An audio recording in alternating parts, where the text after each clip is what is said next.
కానీ పోయినసారి 2018లో ఇవే 3 రాష్ట్రాల్లో మోడీ గారు అంటే బీజేపీ ఓడిపోయినా కూడా మళ్ళీ పార్లమెంట్కి బీజేపీకి వేసారు, కానీ మళ్ళీ వేస్తారా ఇప్పుడు?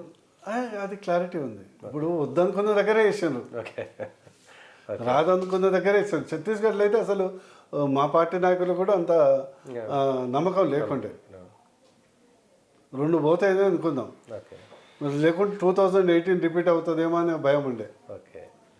ఒకటేంటంటే నేను మీ ద్వారా తెలంగాణ ప్రజలకు విజ్ఞప్తి చేస్తున్నాం, సరే మార్పు కొరకు వేశారు, no problem. But MP elections మాత్రం పార్లమెంట్లో మాత్రం ఎట్లాగో దేశంలో మోడీ గారు వస్తారో అందరూ ఎలాంటి డౌట్ లేదు కాబట్టి దయచేసి ఈ యొక్క పోల్ మేనేజ్మెంట్కు దానికి దీనికి అయితే రాష్ట్రం నష్టపోతుంది, దేశం నష్టపోతుంది. దేశం ఎట్లాగో వస్తాం, మనం ఏ స్నేహితున్నా వస్తాం. మాకు ఉన్నాయి 17, లాస్ట్ టైం 4 వచ్చినాయి, 300 వచ్చినాయి, 330 వస్తాయి ఈసారి పక్క. అంటే నాకు అంచనా మోడీ గారి మీద అంత ప్రో ఇన్కంబెన్సీ ఉందని ఎట్లా నమ్ముతారు?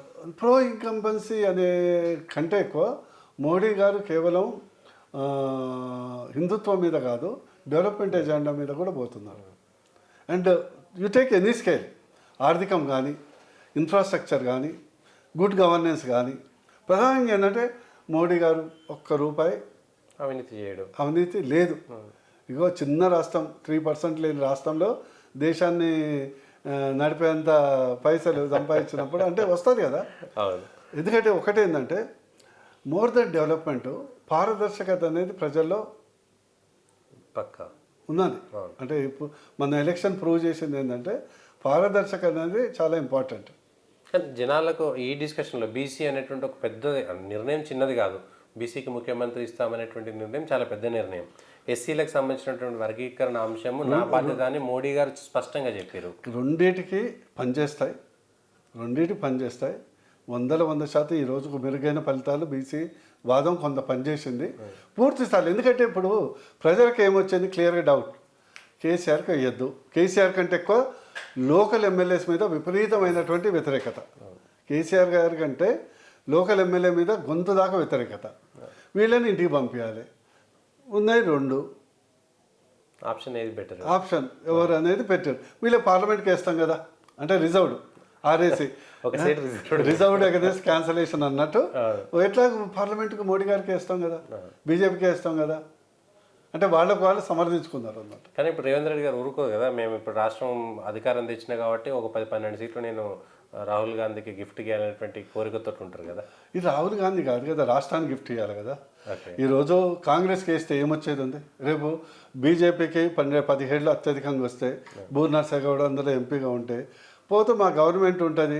అరే ఏ గవర్నమెంట్ ఏంది, మాకు ఇన్ఫ్రాస్ట్రక్చరో, రీజనల్ రింగ్ రోడ్డు, ఇంకేదైనా ఐఏఎంఓ, పాలిటెక్నిక్ కాలేజో, నవోదయ స్కూల్సో, మోడల్ స్కూల్సో, లేకుంటే ఇరిగేషన్ ప్రాజెక్టు ఏదైతే ఉందో, ట్రైబల్ యూనివర్సిటీ ఉంది, వీటన్నిటినీ మేము పోయి అడిగే అవకాశం ఉంటుంది కదా.